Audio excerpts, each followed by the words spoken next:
Ready to make a real impact every day?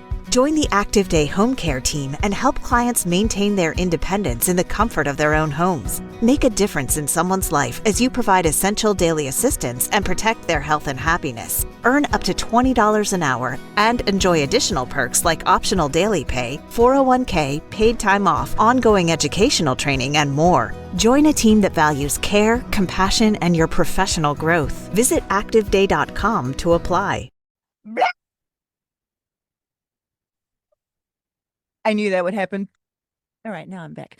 Yada, what's up, sickos? It's me. I'm Bex, and this is Don't Call Me Diva, where we only talk women's wrestling. I run down the weekly matches of AEW and ROH, and we learn about the wrestlers who face them. I discuss lore. I make up lore. We fantasy book. We waffle up on tangents. We get really out of breath because sometimes we start our episodes insanely energized. And then we have to catch up. We come back around. We make up songs. And that's the Don't Call Me Diva promise, sickos. This is episode 15 of the show. If you need to know more about me and why we are here, go check out episode 1 in the playlist. How am I doing? Oh, yeah, I'm doing good. We're looking great.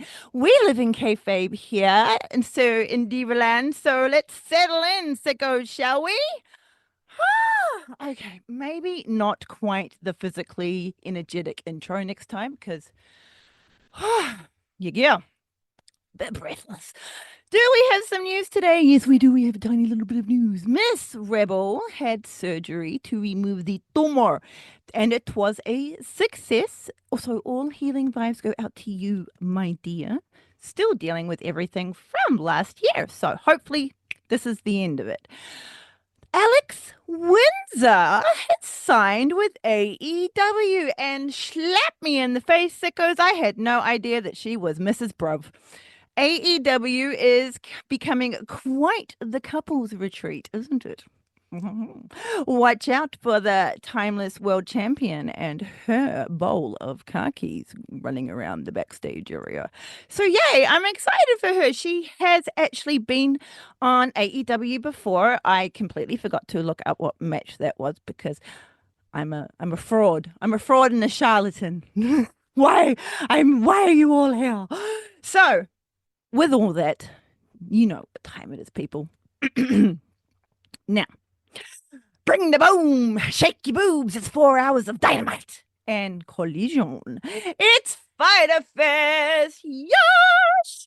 Marina Shafir accompanies her boss, Mox. She has the briefcase that contains the map to where the world title is buried, as is Death Rider tradition and law. Marina is her usual stern self in a red PVC looking top, battle top, and some lovely black pants. She keeps her eyes locked on Mox as he fights the fabulous Briscoe. Meters away, anytime they are fighting on the outside, not interfering, but just being very there and very present every time they were on the outside. And that was quite a few times. Of course, there is shenanigans, but none of it was done by Marina this time. She was just, there just in case. Next up, we have the recently belted, now 5 belts, Monet. She was really determined to get that 4th boat back, wasn't she, once she realized that there was a clause in that little contract there. Now, here is the question, my dear sickos. It's got to be a new boat, right? But is it a new boat every title? Or repeat championship win? Or is it a winner's choice on what boat she gets? Logic says that every new belt unlocks a new boat for the CEO, and therefore lost belts equals a returning of said boat to its then home shed, because I'm not sure how many other belt collectors have the same boat to belt stipulation out there. This is all very new to me, so I'm not too sure the legalities of it, but what I do know is that you have to have 3 belts to unlock boat mode. Okay. There you go. Heard it here first. Mercedes Monet is in Barbie pink sparkly as fuck, dressed with her silver tasseled sparkly boots and questionable sunglasses, as is tradition.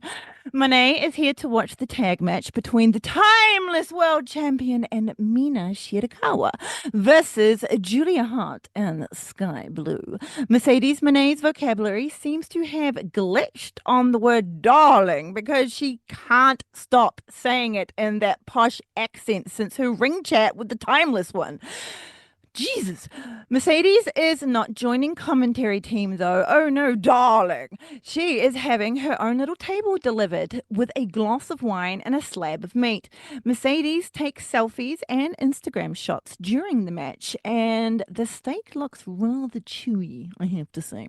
After the CEO's dinner delivery is complete, the world goes grey, but it's rainbows in our hearts because it's time for the world champion timeless Tony Storm. The entire crowd get to their seat. Get to their seats, they get off their feet. We are in Denver, Colorado, and they have always been a great AEW crowd, a good bunch of sickos out there in attendance. Luther is here to accompany the champion to the ring, who is decked out in all of her glorious silk cape swishness that graces the wearer as she floats backwards and forwards down to the ring. She is in a black one piece with white polka dots. Tony takes in the applause and then she glides to the ring in her silk cape, as I mentioned before, but in a very roundabout, kind of confusing way. Battle posing in the center with a final swish of her cape, color is brought back into the world as the butt-shaking beats of Mina Shirakawa hits. The bundle of joy that is Mina comes out to the entrance stage decked in her fabulous jacket, and she is in her silver and pink gear. As she powers up for fighting with dance, the timeless champion gives it a little hippo shake. As Mina gets comfortable in the ring, the world turns black. Julia Hart and Sky Blue are coming out to Julia's music. Julia enters from Satan's doorway and fire erupts with every step. You a badass, Missy. They make their way to the entrance, and Julia makes her way to the entrance in the middle, and Blue is there, and they join hands. 3 steps down the ramp, and fire erupts from both sides of the entrance stage. They make their way down to the ring and battle pose on opposite turnbuckles. It looks so cool. Sky Blue is in her black and blue battle gear, long black cape and her blue crystal crown. Julia is in her black and red baggy battle pants, black bikini, and a short, long-sleeved mesh top. Her iconic hat and jacket complete the look. Fuck! I love this. I love this so much. This fucking tag team is the freaking best. Mercedes has been working on her reaction reel through these entrances and is already posting to her socials. Mina and Tony check in with each other, and it will be Mina to start off against Sky Blue, who is getting incantations of power from Julia Hart whispered into her ear. The bell rings and they run at each other. Mina avoids the kick from Blue and she lays in forearms to Sky's chest. The crowd is loud. A snazzy reversal from Sky Blue puts Mina in the corner, but she employs quick feet and ducks the incoming attack from Sky by swooshing through the ropes, clucking Blue in the jaw with a forearm and then connecting with her noggin via a step-in Gamangiri. Nobody puts Mina in the corner. Sky tries to knock down Mina, but she is running on entrance dance power and is way too quick for Sky at this point. The one time Sky does catch Mina, she turns it into a Russian side leg trip, which slams Blue on the back of her head. Mina shimmies her way over to Timeless, very happy with how all that went, and she tags her in. Timeless Timeless hips and sparkle tits, which is what I'm calling Mina and Tony at the moment. Ah, it just runs off the tongue, doesn't it? Go for the double team on Sky and give her a double back elbow to the face off the ropes. Ow. Timeless squats and flattens out her back. Mina bounces off the ropes, vaults the world champion, and Tonilos onto Blue. Timeless goes for the pin, but it's a kick out at 2. Timeless continues her mission and gives Sky a rough backbreaker, going in for a quick pin, but is denied again from Miss Blue. The world champion snaps Blue into her corner via a snappy suplex, and then she tags into Mina. Blue tries to crawl over to her own corner, but Mina stomps down onto her back. Mina sets up for the glamorous driver Mina, and the crowd are going nuts. They are still on fire. Sky flips herself out of it and ends up behind Mina. Blue cracks her in the back of the head with a stiff forearm. Mina goes down. Blue whips her into the corner, cartwheels into a forearm to Mina's face, and Julia Hart tags in. Julia runs at Mina and drives her elbow through Mina's skull. She then goes to hammer through Mina. Hammer throw Mina into the corner, but Mina reverses it. Mina runs at Julia, who is now in the corner, but is trapped. Julia lifts herself up, avoids Mina, and traps her upper body within the grip of her strong legs. It is tarantula time. The awesome submission that Hart utilizes the ropes for. She can only trap them in this painful hold for like a 5 count, but 4.5. By the time the ref gets around to that, it could be more like 7 seconds though sometimes, because sometimes they really flap about with like, "Ah, the ropes, I'm going to cut you out," and then they do the whole like 1, 2, you know. Julia uses her flexibility to really wrench back on Mina's limbs. Mina is released and she just drops to the mat.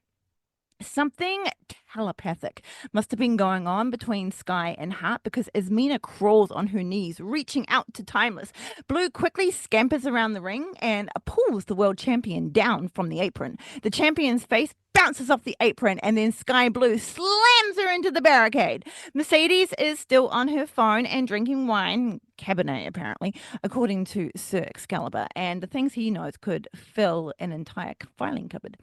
Blue gets into the ring. Her and Hart are going to do some double team action on Shirakawa-chan. Mina gets hoisted up like a plank on both Blue and Hart's shoulders. Hart pushes Mina's legs up, and then Sky swings Mina down, slamming her back onto the mat with a sickening thud. Julia and Sky stand over Mina. Luther is desperately trying to bring the champion back to fighting spirit, and Mercedes just films the whole thing. Julia goes for a cover, but Mina is still able to kick out at 2. Julia deals more damage to the back of Mina's head by mounting her and repeatedly slamming it down into the mat. Julia pins her again and holds down Mina's wrists, but Mina is able to twist her body out before 3. In the distance, we can see that the Timeless One is on her feet, but quickly crumbles to the floor again. She's like, blah. Like that. Oh, she is still slowing her way to the apron to save Mina, who is currently getting choked out in the corner by Blue's foot. Sometimes I just do things and then I come back and my brain has to have a hard reset, and not good when you're trying to record something. But hey, it's all part of fun, isn't it? The ref breaks that up and Sky gives Mina a gorgeous snap suplex, doing more damage to the back of Mina. Blue goes for a cover but is denied at 2. Timeless is finally on the apron, but not on her feet. Mercedes takes a bite of steak and then chews it like she's listening to her own soundtrack, but it's like being driven by her mouth. It was something. Blue sees that Toni Storm is back on the apron and she just kicks her off, sending the world champion crashing back down onto the floor. Done with that bit of business, Blue goes back to Mina and sends her face first into the top turnbuckle. Julia tags in. Mercedes feeds the world champion by throwing a piece of steak into the Timeless One's open mouth. A moment neither of them could resist.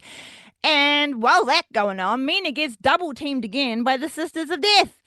This time by a double clothesline. Julia goes for another pin, but Mina is still fighting and she kicks out at 2.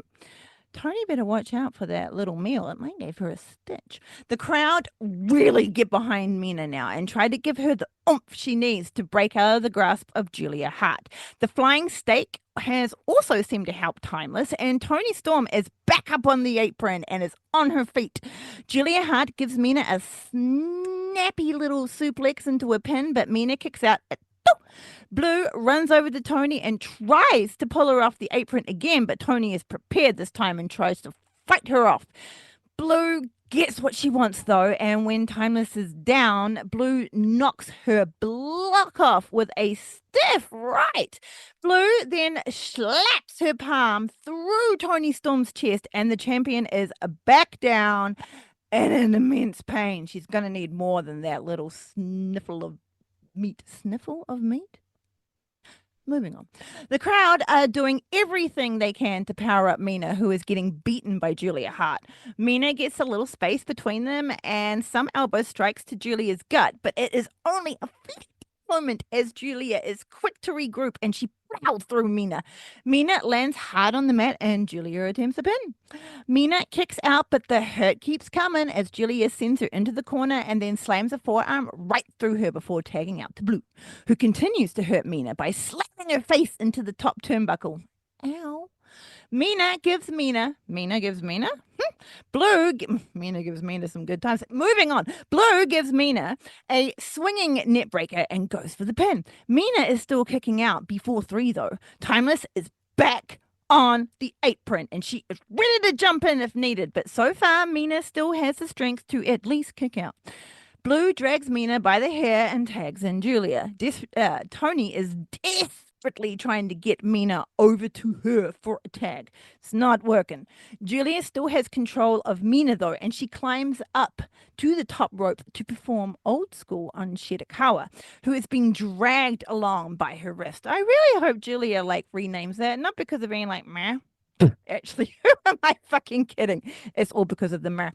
Blue has scampered around the ring in a flash and clocks the world champion in the noggin, sending her crashing down onto the apron. She has been getting away with so many shenanigans during this match. I almost feel like that they fucking did like a invisible ritual of shenanigans on the ref, because this is ridiculous. She is not done, though, with her shenanigans. As Julia bounces off the ropes and plows a running forearm through Mina, Sky comes in to give Mina an extra kick to the soul for good measure. The ref has no control. It is mayhem. Julia goes for the pin, but it's the world champion who's back, and she rushes in and plows straight through Julia to break it up before 3. Tony takes revenge on Blue, but Hart twists herself away from Timeless and then slams her down to the mat with a back heel trip. But Mina is up and clocks Hart with a rolling back elbow. Mina misses with a spinning fist, and once again, Julia can get the upper hand. Julia has definitely been leveling up and becoming quite hard to overcome in battle. Even Mercedes seems a tad worried, if we're honest. Julia beats Mina up on the top turnbuckle, but Mina gets the upper hand this time and flies at Julia with a swing blade from the top. The carnage from this gives Mina finally enough space to crawl over to the awaiting world champion and make that very important tag. This is the second tag of this whole match between the two of them, I think. At the same time, Julia Hart has reached Sky Blue, and the crowd go nuts as they run straight at each other. Honestly, Blue, her gives a fuck, have fucked out the door. She is just like, I'm just fucking going. Woo! She's like Briscoe in that way. Or someone else. Who else just does that? Marina just does that. But Briscoe does. Moving on. The crowd are going nuts as they run straight at each other. Pow! The world champion wins because she decided to run at Sky Blue with 2 shotgun pow, pow, drop kicks. Luther's press from the Timeless one, and Sky Blue feels the force of the world champion's wrath. Tony Storm releases a battle cry, pounds on her chest, and then sends Sky Blue sky. Mina quickly gets into the ring and stops Julia with a rolling back elbow. Timeless and Mina come together in the ring, and perhaps it would be for others at a time like this, but for Mina and Tony, now seems apparently the perfect time for smooching. Blue and Hart see this as the perfect time to perform dual suplexes, though. But the tides get turned, and Blue and Hart find themselves being German suplexed into the opposite corner. Who could have picked that one? By the power of slapping hits and shaking tits. Why'd I call them again? Timeless hips and sparkly tips. Ha! Mina and Tony give Blue and Hart double hip attacks. Mina pushes Julia out of the ring, and Blue instantly gets caught in the World Championships TCM chicken wing submission. Blue is fighting, though, with everything she has left, but as soon as Timeless gets her in that body scissors, it is all over, y'all. She is tapping. Timeless and Mina are as clams, and Mercedes looks like the wine has turned to blood from the mummy's curse in her mouth and curdling. Timeless and Mina celebrate in the ring with a celebratory motorboat.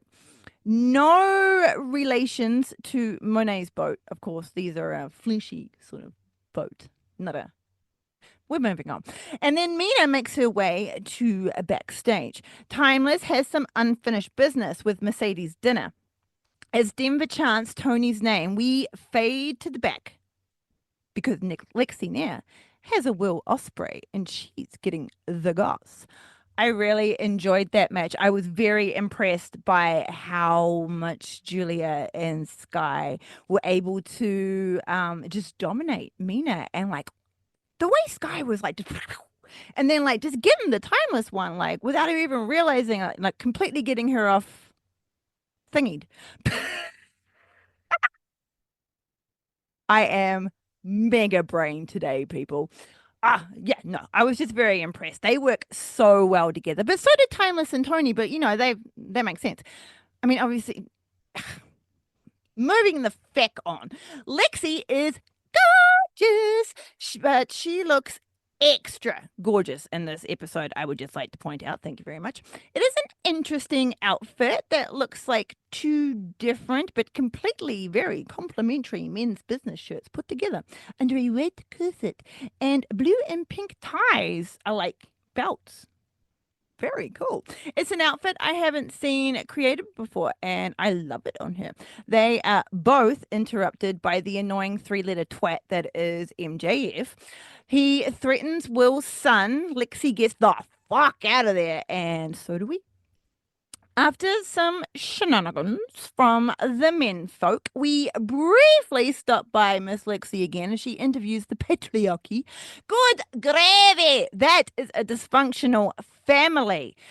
Mother Wayne is, of course, mothering in her iconic way, dressed in all black. We move on. Lexi and her fabulous outfit come back again after a wonderful few matches, and this time she has a new task of interviewing the Don Callis family, though who can get a word in with those guys, right?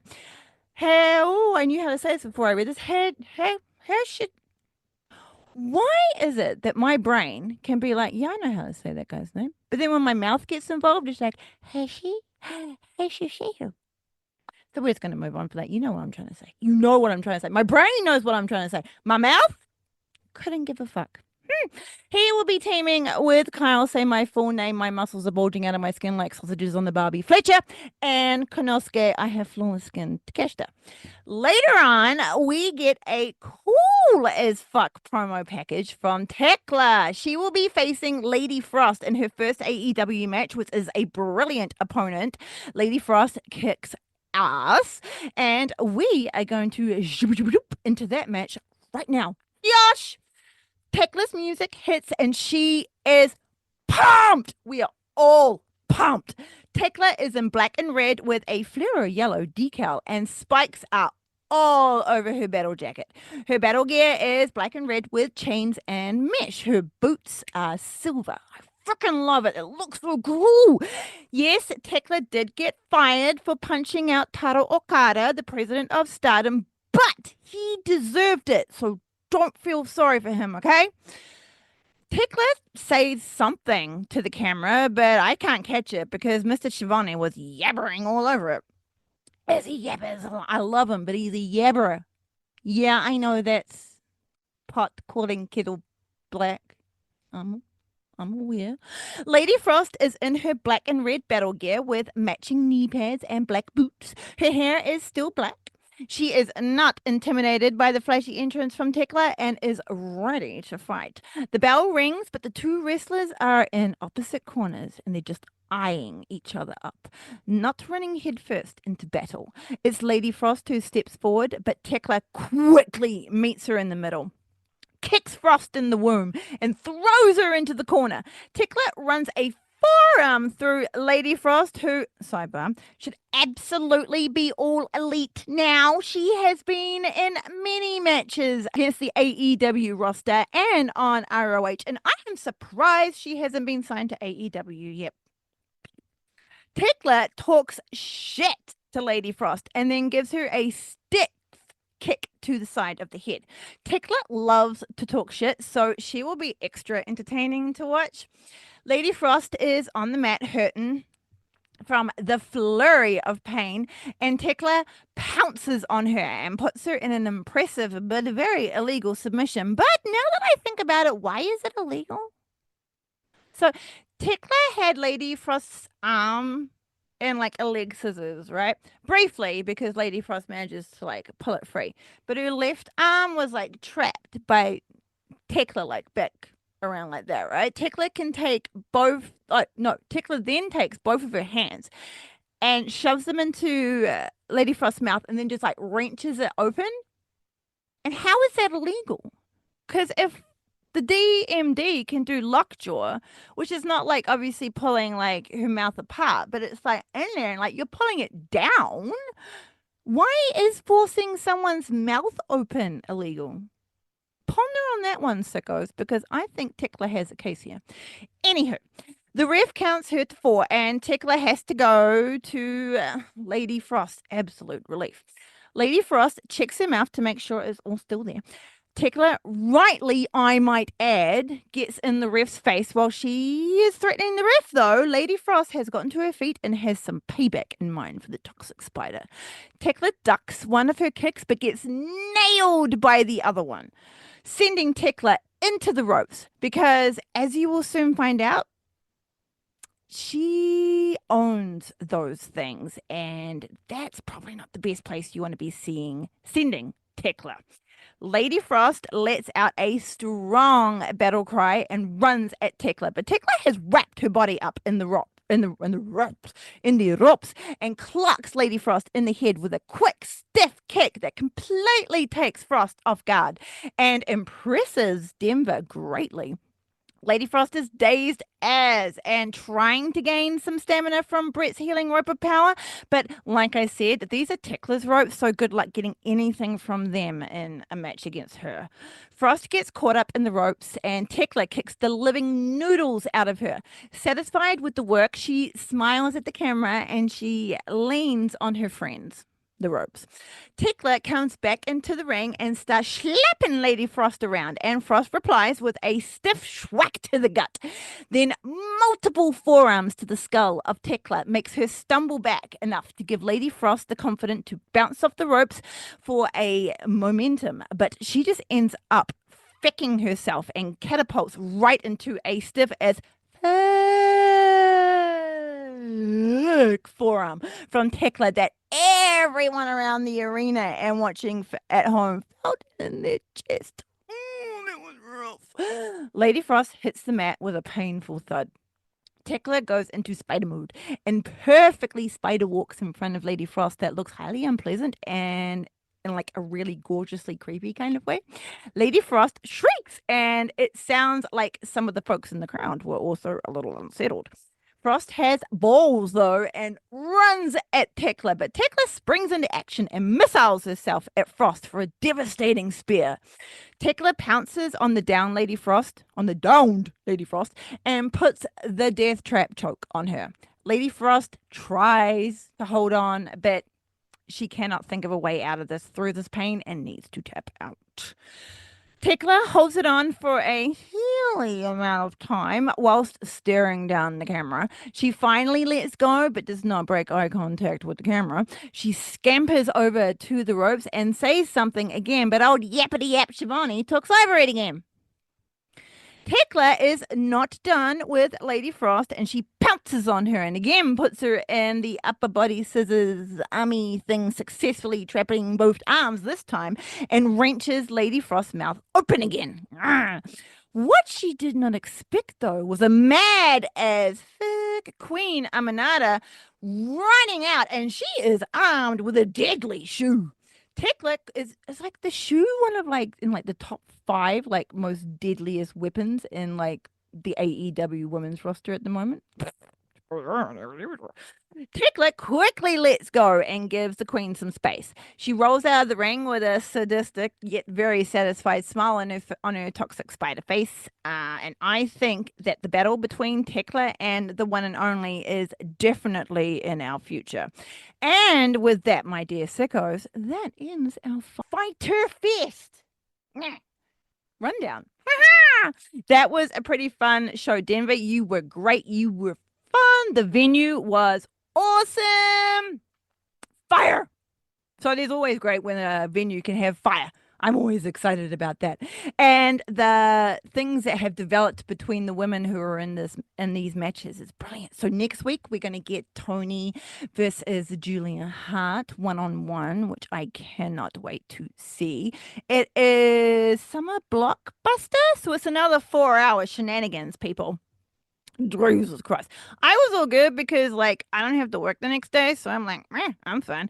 Everyone around me was like fading, but like when you have me, like I'm that wakes you up, doesn't it? Now, get strapped in because it's time for Ring of Honor or Athena TV because the Forever Champ is making an appearance on this episode. Yosh! But first, put on your most absorbent pants because Layla Gray is here and she is in a tag team action with the awesome Dulce Tormenta. They are battling Thunder Rosa and also the awesome Penelope. No, Persephone. They both come out to the hip swinging goodness that is Layla Gray's entrance music. She sings this, by the way, and like if you saw the Hey EW episode of her with the wonderful RJ City, you the bad little bad kitty. They both come out to Layla Gray's entrance music. Dolce, no, Dulce. I knew I was going to say that at least once. Dulce Tormenta, which means sweet storm, thank you, Secotino, is in a lovely teal and deep dark purple battle gear, which complements Layla's lovely lavender battle gear wonderfully.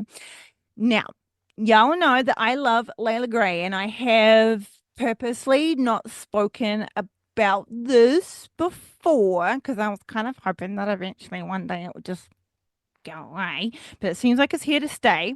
That fucking hat. It's an abomination.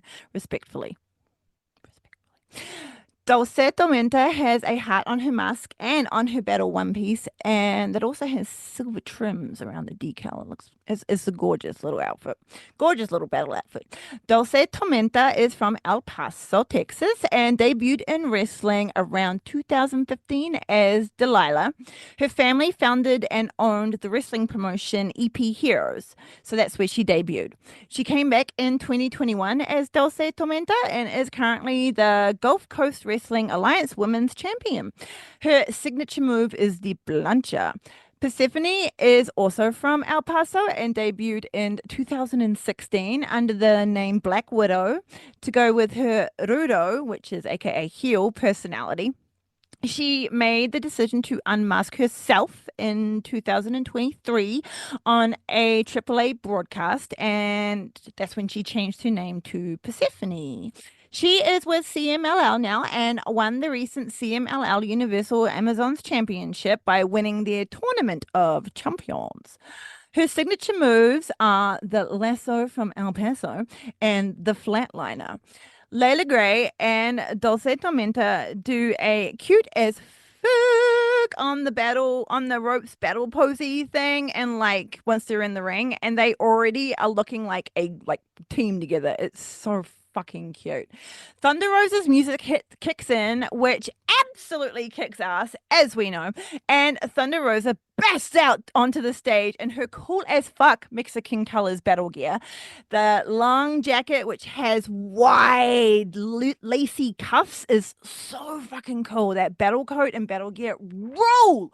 Thunder's sugar skull face paint is more done in like a different kind of medium. It looks like she has like pearls have been placed around her eye, and then she's got like this little gold detailing that kind of comes around her jaw here. Persephone is behind her in a gorgeous shade of red battle gear, all shiny and strappy. She comes to the ring with a more serious vibe to Thunder's. She looks like she has evil intentions, to be perfectly honest, and so this should be a lot of fun. Thunder Rosa high fives fans at ringside before getting into the ring, and Persephone shimmies and beats her chest. Very Eddie Guerrero. It's very cool. I mean, obviously, there must have been someone like probably a bajillion people before Eddie Guerrero who did that. But, of course, that's just my first reference.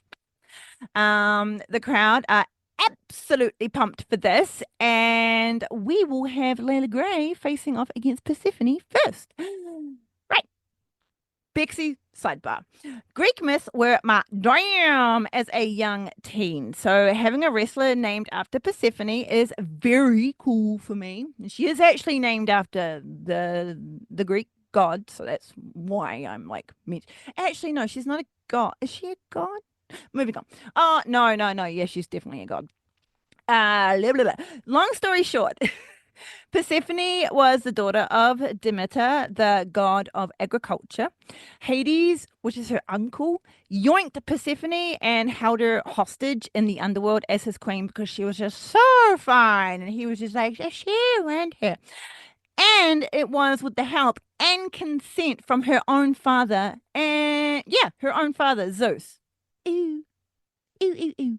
When Demeter learned of this, she abandoned Olympus and the other gods to walk amongst the humans and let the grief just take her. The entire world became barren and famine spread throughout. Zeus was like, oh, yo, my bad. Hey, bro, want to give back that chick I help you kidnap?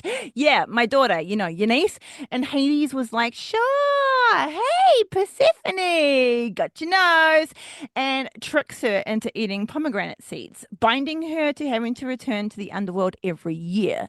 When she comes back, Demeter is happy and the earth blossoms, and when she returns to the underworld, her mother mourns. Zeus is a big-ass cunt burglar, as in he'll burglarize your room for your kids. So, moving on. So, yeah, she's basically the myth that explains our seasons. Layla Gray and Persephone indulge in the handshake of honor as the bell rings. It's Layla Gray who gets the first attack in on Persephone, and it seems like the crowd may be against the lovely Miss Gray. Because, by the way, Persephone and Thunder are like, whoa, over with this. I think we're still in Denver. Layla runs to the ropes and Persephone leapfrogs her with ease. Oh, she runs off the ropes and she reads. Persephone catches the pump kick from Gray and then flings Layla over her head with a lovely single leg catch belly to belly and then pins her there. Layla isn't going to be beaten this easily and quickly and kicks out at 2. Persephone tags in Thunder Rosa and then body slams her to the mat. Thunder Rosa runs to the ropes, bounces back, and then body slams down onto Gray and goes for the pin. Layla Gray kicks out, but she doesn't get out of trouble as Thunder pulls her up and then lands multiple knees into her gut. Thunder Rosa then goes for multiple pin attempts on Gray, trying to wear her down, but the strength of Gray gets her out every time. This has reminded me from watching AEW. The word Gray, Grey. I thought that's how everyone spelled a gray. Spelled? Spelled. I am so good. Listen to my Aotearoa education going on. Spelled. That's how I spelled it. So yeah, Grey. That's meant to be normal. Weird people. Layla gets in space and then takes control, hammering forearms into Thunder's chest. She then switches it up with some quick cheeky pins of her own on Rosa. Thunder Rosa kicks out every time, so Layla switches it up with some quick and stiff kicks, dropping Thunder Rosa down with a low drop kick. Layla Gray goes for the pin, but Thunder Rosa denies her at 2. Layla, no, yeah. Layla gives her a moment and then gets back on the attack. But Thunder Rosa has her own ideas and absolutely dominates Layla Gray until she just has to tag the fuck out of there to Dulce Domenta. Unfortunately, Dulce Domenta runs right into a toe trip from Thunder Rosa, and then she goes and tags in Persephone. Dulce Tormenta gets stereo drop kicks from Rosa and Persephone. Dulce Tormenta is not putting up with this and gets Persephone down in a cheeky roll up, but Persephone goes, hold my beer, kicks out of it, and then pins Dulce with a scorpion stack, which is, my friends, someone rolling someone up in a high stack pin, but then you bridge over them. Woo! For extra measure. If she had won it right there, I would not have been surprised at all. But Dulce Tormenta knows how to kick out, and she kicks out at 2. The two luchadoras engage in a beautiful dance of violence. Dulce Tormenta's strength and quickness against Persephone's strength and flexibility. Not even a headbutt from Persephone could take Dulce Tormenta down. But a shotgun drop kick after a sharp whip into the corner does. Persephone climbs the ropes, gives her chest some good slaps for luck, and then moonsaults into nothing but mat because Dulce has avoided becoming the landing pad for that. Dulce Tormenta lands a stiff kick perfectly to Persephone's skull. She is dazed on her feet and stumbles towards the ropes, which Layla Gray pulls down on, and Persephone tumbles to the floor. That landing that Persephone had on the mat was literal. Boom. Damn. Like belly flopping. Oh, but I mean, that was worse. Layla Gray has evil thoughts Layla Gray lets the evil thoughts win, and she plows a clothesline through Persephone on the floor. The crowd are very unhappy with Miss Gray, but she seems quite chuffed and rolls Persephone back into the ring. Dulce Tormenta continues her beatdown on Persephone. Persephone avoids one kick, but instead receives a stiffer one to the back of her head. Dulce Tormenta then rolls her up for a pin, but Persephone will still kick out at 2. Dulce Tormenta slams her into the corner and then tags in Layla Gray, who continues the violent dance on Persephone. Layla is revved up, and after a bulldog to Persephone, she rolls backwards into a dragon sleeper, and the transition is gorgeous. Thunder Rosa sees the danger and runs in to stomp on Layla's head, and she releases the choke. Thunder keeps running and goes for Dulce Tormenta, but Dulce is like, no, and throws her to the outside. Layla tries for another choke on Persephone, but Persephone will slip out of it and missiles a spear through Layla. Both wrestlers get their butts to their corners and tag in their partners. Both wrestlers run in, but it's Dulce Tormenta that gets knocked down by Thunder Rosa's clothesline. Dulce Tormenta takes every opportunity to get control of Thunder Rosa, but Thunder is just too good. Thunder Rosa stops. No, she stomps a hole into Dulce Tormenta from her wheelbarrow roll-up into the pop-up double stomp to the gut. Ew. Thunder attempts a pin, but she does not get the 3. Thunder Rosa quickly transitions into the Cobra Clutch, and this makes Dulce Tormenta instantly tap out, and fair enough. Thunder music, go! She hits, and they both celebrate in the middle of the ring. She calls on both Dulce Tormenta and Layla Gray to come back into the ring, and the commentators are like, "Oh, hey, what's going on here?" But it's like, yo, simmer down. This is all cool. She raises both of their arms, and all 4 women absolutely kicked butt, and everyone is just like gives them all the cheers, and it's a beautiful little thing.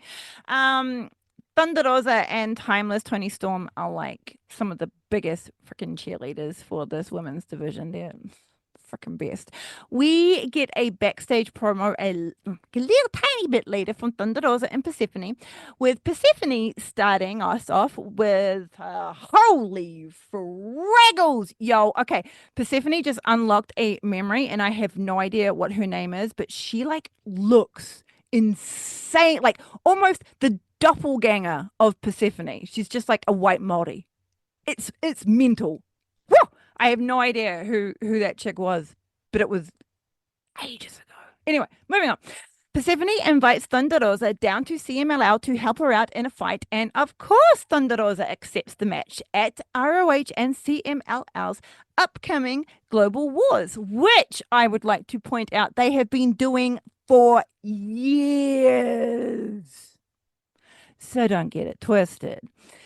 MXM and Johnny TV have a promo, so we get blessed by the fabulous Taya Valkyrie, who is decked in all of the chains, a sexy black mini, and those long black gloves, which everyone is impeccably dressed.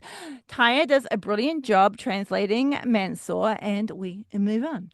But now it's Forever Champ time as Athena's music hits. I am so excited. I haven't seen her for like so long, and she's been all like on the social media. So this is going to be very, very exciting, and I really feel bad for whoever she is facing. We get told that this is a proving ground match. Do we all remember what that means?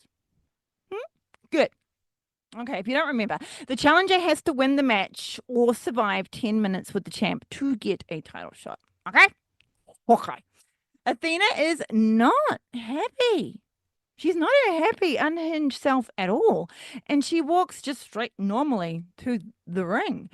Her face is stern, but her purple and white and holographic battle gear is popping. Her hair is all black. And Athena comes out with both spinning and non-spinning ROH World Championship belts, but the champion is definitely not spinning this evening. Rachel Armstrong has the pleasure of facing Athena, and she is in a very colorful two-piece battle gear with a star on each ass cheek and sparkles on one side of her face. Let's see what we can find out about Miss Rachel Armstrong, shall we? Now, I was thinking about this when I was writing this. No diss on the name Rachel, right? Because literally no diss. But is it a wrestling name? Anyway. Oh, she debuted 4 years ago and is from Indianapolis, Indiana.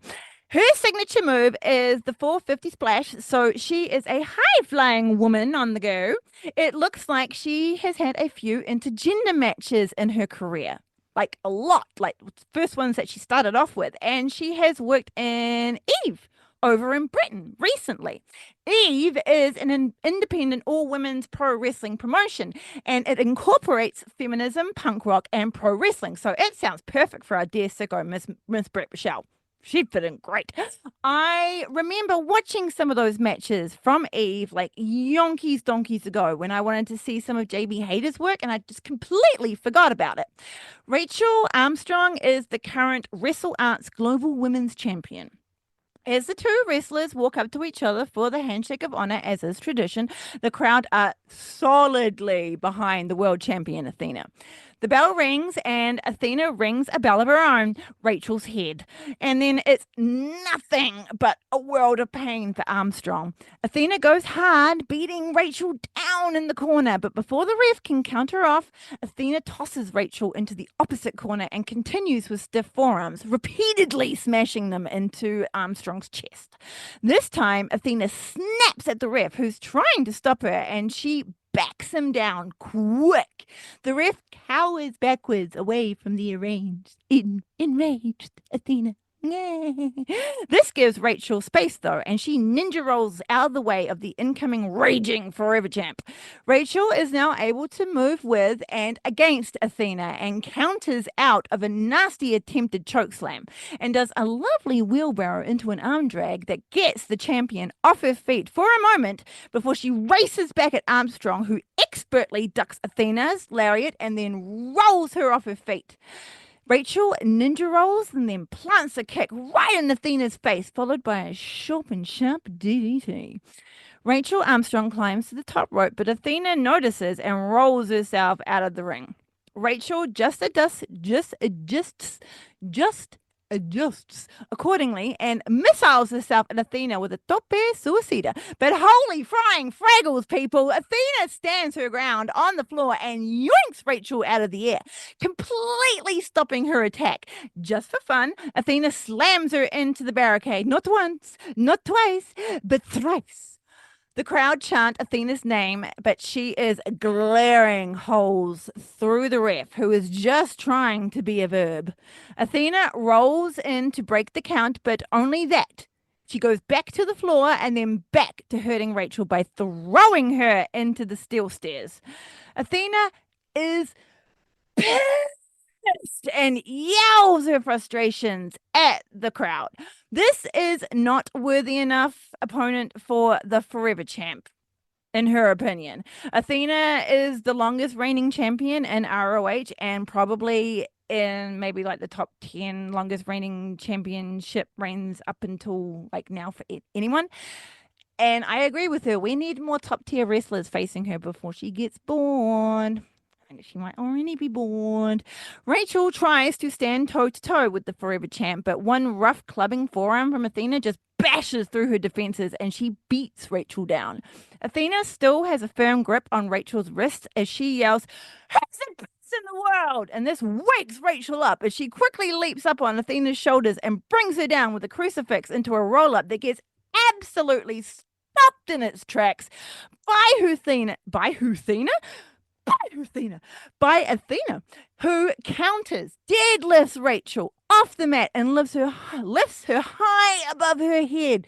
But this worked to Rachel's advantage, Miss High Flyer, as she quickly turns it into a Hurricane Runner and plants the Ring of Honor champion down onto the mat and for a pin.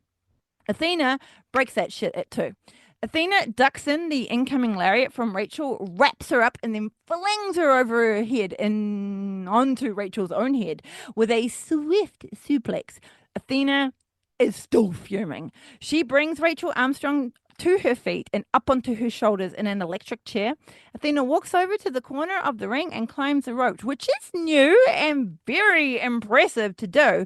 But I'm not too sure what she wanted to do with this because Athena had, because Rachel fought her by elbowing the living crap out of her face. Excuse me.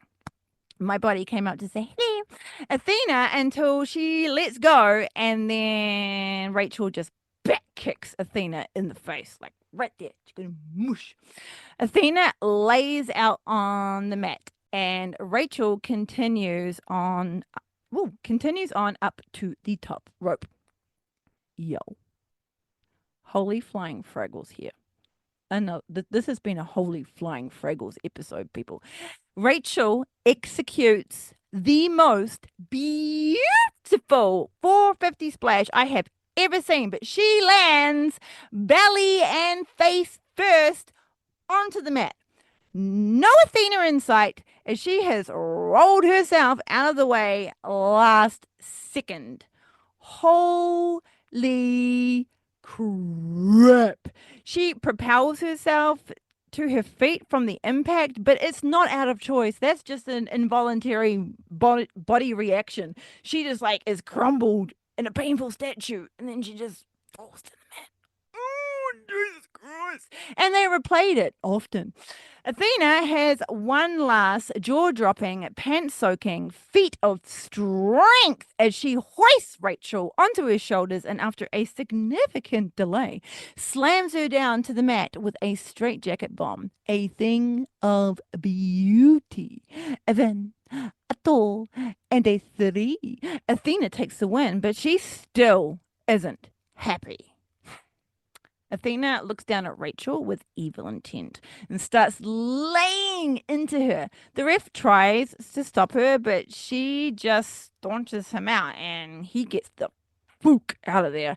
Continuing what she was doing before being rudely interrupted, she grabs Rachel by the hair, having placed the world championship belt before her.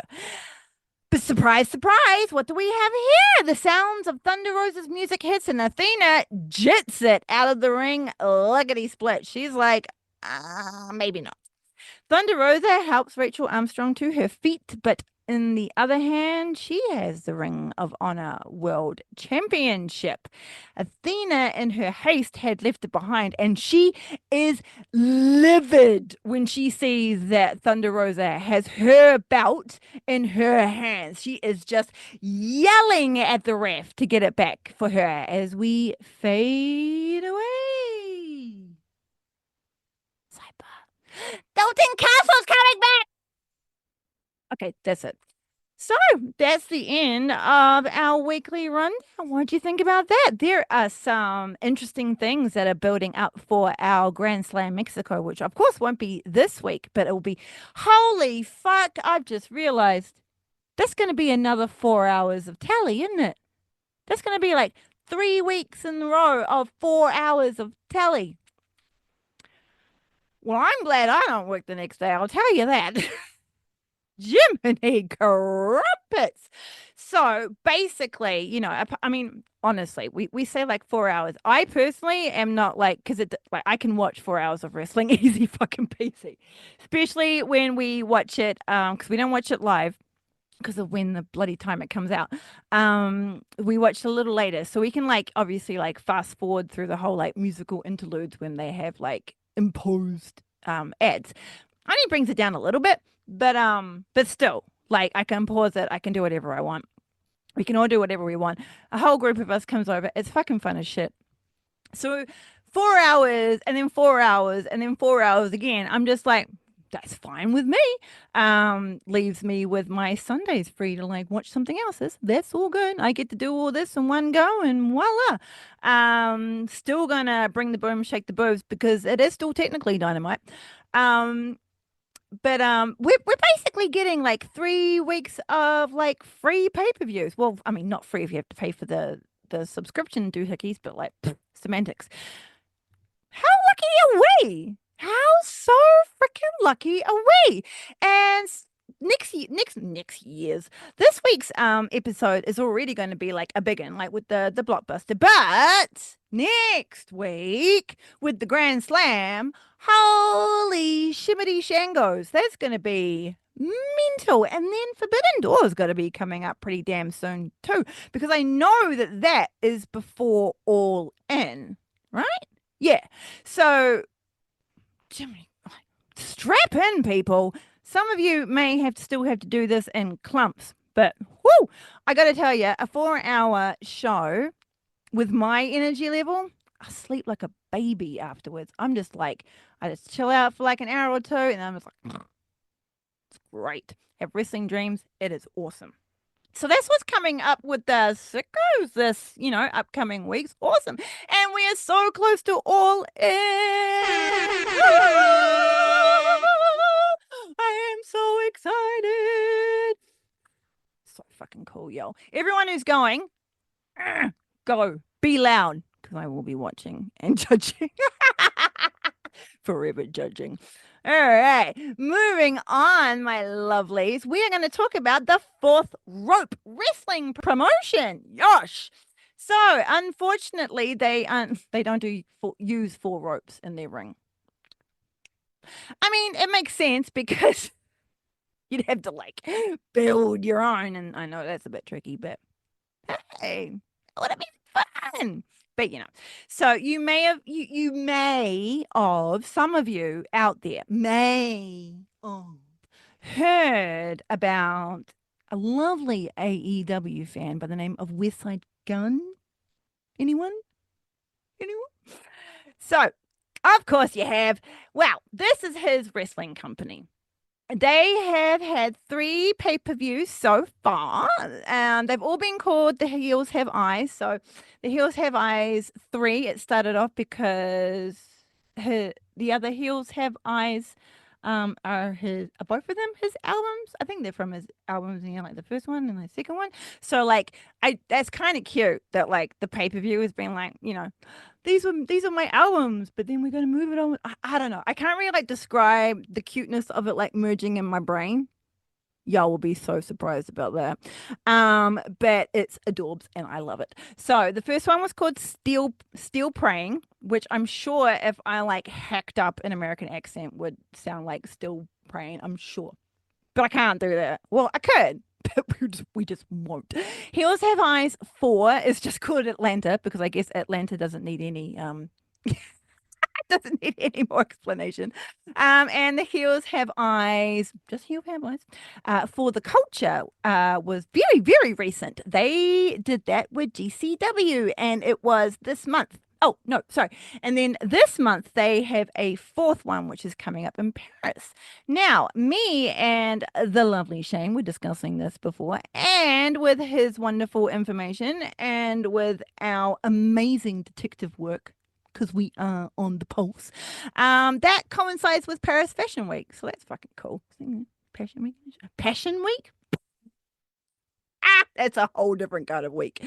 So, apart from all of that, I couldn't find anything else about the creation of Fourth Rope. Like, unfortunately, their website doesn't have much like in-depth detail about all that kind of but that doesn't obviously mean that I haven't missed something or I've overlooked something. It was probably in an interview, and this was like 2 a.m. last night, and I was like done with interviews.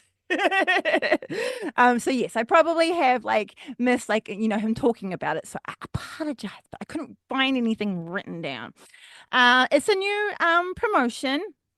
And it incorporates live music as well. So there's always rap artists doing their shtick. And I think he has DJs do stuff as well. I mean, obviously at the same time. Fuck. Have I ever said like a more white sounding sentence than that? Fuck me. All right. So the Steels, the Heels Have Eyes 3, Steel Praying, was in Chicago and it featured a women's tag match. The Juggernaut, Jordan Grace, and Alexis Littlefoot were versus Jocelyn Navarro and the TNA Knockouts World Champion, Masha Slamovich. Jordan Grace is in red and yellow battle gear, which to me, and might even be intentional, looks like fireman's gear. Is it meant to be fireman's gear? I haven't watched one of Jordan's matches in quite a long time. The last time I saw some of her stuff was even before she had beefed up for her bodybuilding quest for gold, like back then. And then she turned from the powerhouse to the juggernaut. So I haven't seen much of her stuff since then. So I'm not quite too sure. Like I said, she was still in TNA when I watched her, and I honestly expected her to be the next woman to. Did she claim the men's world title in TNA? Am I saying that she didn't just because I can't remember and I felt like she should have? Shit.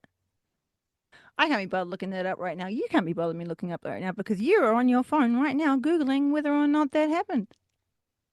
So, she is now in the Wubbly Wubblies NXT. Jordan debuted in 2011 and has won 14 championships in her 14 years. I wonder if they mentioned that, including being Impact Women's Champion twice and the TNA Knockout Champion 3 times. Sorry, Julia. Alexis Littlefoot, the big flexer. She is in all blue and it looks fabulous on her. Her battle gear is a blue camo pattern and she wears a giant blue fluffy jacket topped with giant shades. I absolutely love her look. Alexis debuted in 2022 and is from Lexington, Kentucky. She has been on AEW television before in a match against Nyla Rose on Dark. Jocelyn Navarro is gorgeous in white and silver battle one piece. Well, it's a whitey silver battle one piece. You know what I'm saying? It's all very sparkly with a Jamaican flag draped across her shoulders. Jocelyn is from Cleveland, Ohio, and she debuted in 2016. She has won a championship in multiple wrestling promotions. Tons. She is fantastic. Masha Slamovich was born in Moscow, Russia.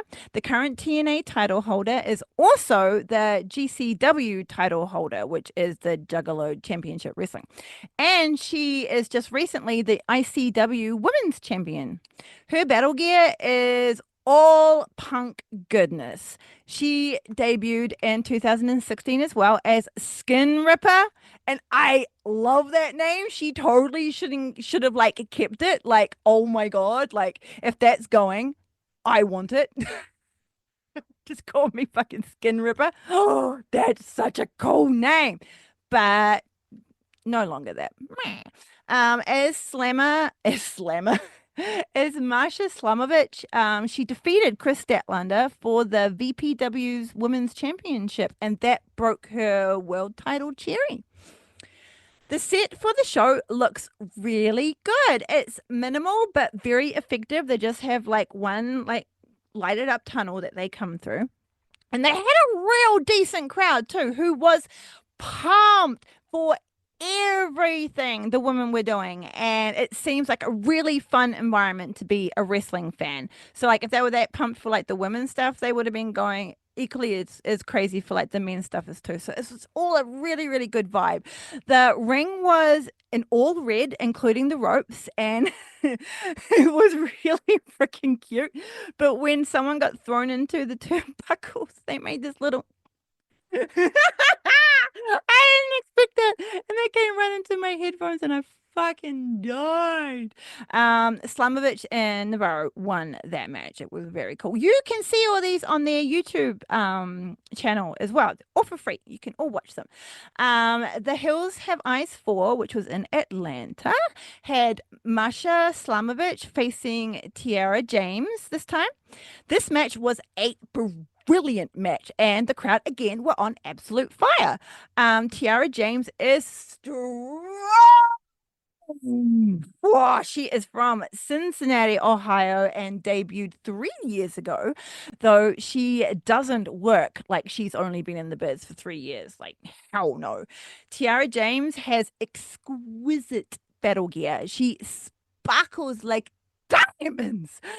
Great freaking match. Both hit really hard. Masha wins with the Requiem. The Hills Have Eyes for the Culture was in Las Vegas. Ah, would have been Las Vegas when all the other Vegas stuff was going on. I am smart. Our boys, the Hit Syndicate, were there with MVP and those beautiful men's tag belts. The ring is now black and it has red decal.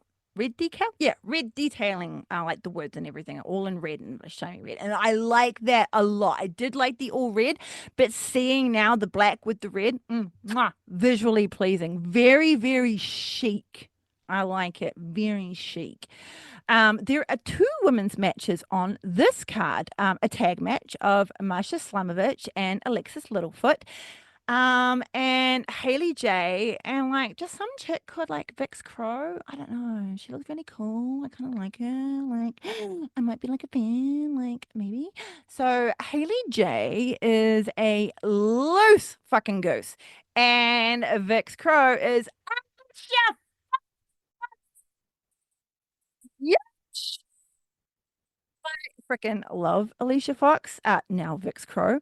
She freaking rules. I have always goddamn loved her. She cracks me the fuck up when she is in the ring. Beautiful comedic wrestler. Her Northern Light suplex is like, don't even, ma'am. That is mwah. Her kicks, beautiful. Love her so fucking much. So glad she is back in wrestling. Hollywood Haley J debuted in 2020. This woman is unhinged. This Hollywood Haley J. Oh my freaking god. I may have mentioned it a little later, but it's just coming to my head right now. This woman jits it out of the ring when she tags out, and Vix Crow is just the only one in the ring. She's having some fun, but Haley J goes out into the crowd, and I'm not too sure what part of her body she was shaking, but all of a sudden, dollar bills were like all over her. Someone in the crowd was just making it rain all over that little booty, and she was stuffing them into everything. They were in her tits, they were in her armpits, they were in her pants. Oh my God. She was doing that for ages as well. She was just like, you don't need me. I am just going to go out and do a little side hustle. She is unhinged.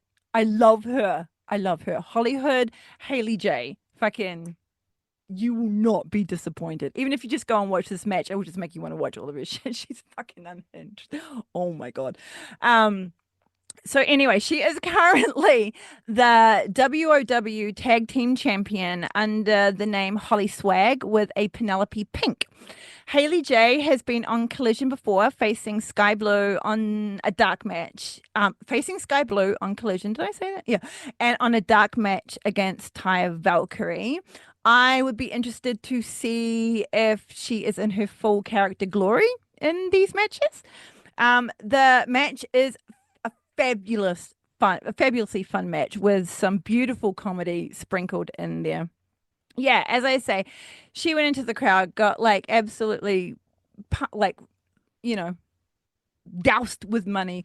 Vix Crow keeps trying to tag in the non-existent tag partner, and she always seems very surprised when she like goes around to tag and she's like, that's interesting. I'm sure I had a tag partner there at some point. Maybe I left them in the car. Who knows? Marsha and Alexis do win though. Hollywood, Haley J, and Vix Crow have an altercation after the match. And then Haley J just like goes and like grabs her fucking loaded sock. At the fucking rocking it. And she just like swings it and like takes out fucking Vix Crow. She is a menace. And I freaking love her. She is unhinged. You need to check her out. Tiara James had a badass ring jacket this time. This thing was huge. Oh my God, it's red, it's fluffy as fuck. And she is facing Maya World. Maya World is from Greenville, Texas, and debuted 2 years ago. She is the current VIP Women's Champion, the HOT Women's Champion, the Inspire Pro Pure Prestige Champion. Maya has been on ROH facing Athena and Queen Aminata. I think we watched the Athena one and she died. But I can't remember the Queen Aminata one. I'm not too sure if we were doing this then. On Collision, she also fought against Thunder Rosa and she was destroyed by Megan Bayne on Dynamite. Both wrestlers, though, are very strong. Tiara won with the backstabber, but it looked like Maya World got legit injured, but I couldn't actually find anything written about it, like not even on her Instagram, which is rude. But it kind of looked like the match got stopped like prematurely because of like a legit injury. Like the backstabber didn't go the way a backstabber should go. Like they didn't have the timing. So I do wonder because Tiara had Maya's hair in her hands.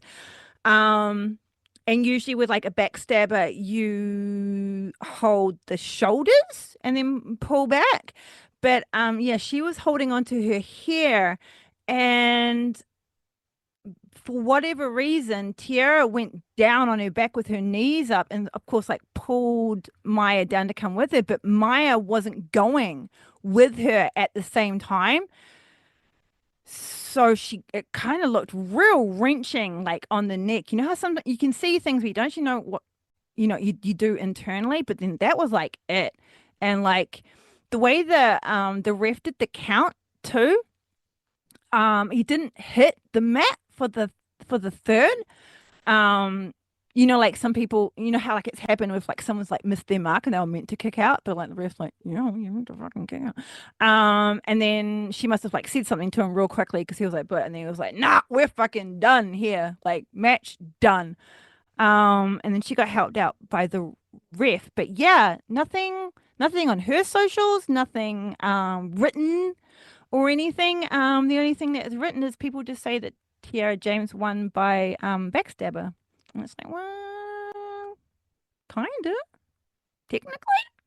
But yeah, I definitely think it was a ref stoppage instead. And yeah, I don't know. But she's obviously wrestling, so I mean, although that was the recent pay-per-view. Have I seen her? Oh yeah, no, she's wrestling. Yeah, so she must be okay. It just must have been like, like a quick like pull or something, and then like your muscles are all just like, you know, you, me, you bitch.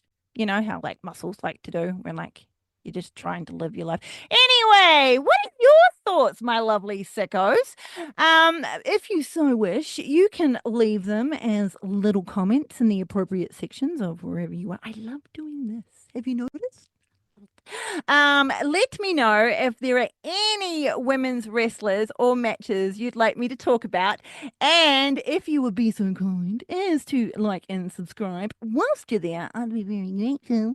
You can find more lurking in the dungeons of threads at Bex_Bastet and under a three. I don't know why I got this because this is so not a three.